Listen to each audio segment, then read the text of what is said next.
rizqni zo'r jalb qiladigan duo. Agar bu duoni aytadigan bo'lsangiz, sizda hech narsa yo'q bo'lsa ham Alloh azza va jalla sizga rizq jo'natadi.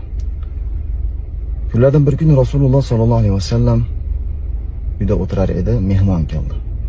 Ayollarga aytdi, dasturxon soling deganda ayollar xabar berdiki, uyda hech narsa yo'q deb. Shunda Rasululloh duo qildi.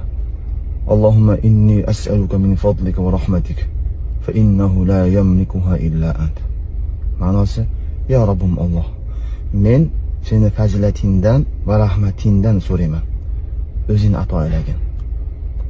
Chunki ana shu fazilatning, rizqning va rahmatning egasi faqat o'zingsan dedi. Ko'p vaqt o'tmadi, Rasululloh sollallohu alayhi vasallamning uyiga tandir go'sht keldi. Katta qo'ydan bo'lgan tandir go'sht keldi.